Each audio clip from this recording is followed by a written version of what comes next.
छत्रपती संभाजीनगर मधली दृश्य आपण पाहतोय। तिथे इंधन दरवाढी विरोधात आता हे आंदोलन पुकारण्यात आलंय। ठाकरे सेनेकडून आंदोलन आता पुकारण्यात आलेलं आहे इंधन दरवाढी विरोधात। छत्रपती संभाजीनगर मधली परिस्थिती आपण पाहिली, मोठ्या प्रमाणात इंधन तुटवडा तिथे जाणवू लागलाय। तर ठाकरे सेनेकडून आता हे आंदोलन पुकारण्यात येतोय। बैलगाड्यावर चढून यांनी हे आंदोलन केलंय। इंधन दरवाढ, इंधन तुटवडा हे मुख्य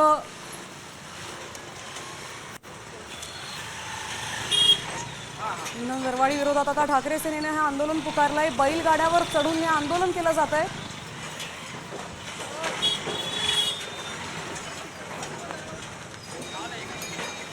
आपले प्रतिनिधी माधव सावरगावे आपल्या सोबत जोडले गेले। तर माधव, आता इंधन तुटवड्या विरोधात, इंधन दरवाढी विरोधात ठाकरे सेनेने हे आंदोलन पुकारलंय, नेमकं कुठल्या भागात आहे आणि काय यांच्या मागण्या आहेत?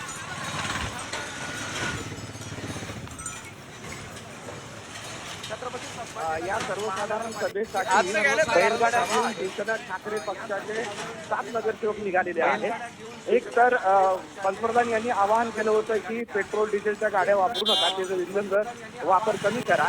त्या आवाहनाला उपरोधिक असा पाठिंबा म्हणून या नगरसेवकांनी सगळ्या गाड्या बैलगाड्या काढून महानगरपालिकेकडे निघाल्या आहेत। आणि सगळ्यात महत्त्वाचं म्हणजे सलग आठवड्याभरामध्ये 2दा पेट्रोल डिझेल दरामध्ये वाढ झालेली आहे। आणि आता छत्रपती संभाजीनगर शहर जिल्ह्यामध्ये पेट्रोल आणि डिझेल मिळत नाही, रांगा लावायला लागतात। अनेक ठिकाणी नो स्टॉकचे बोर्ड झालेले आहेत। आणि अशा स्थितीमध्ये एक उपरोधिक आणि निषेध आंदोलन म्हणून हे सगळे नगरसेवक बैलगाड्यातून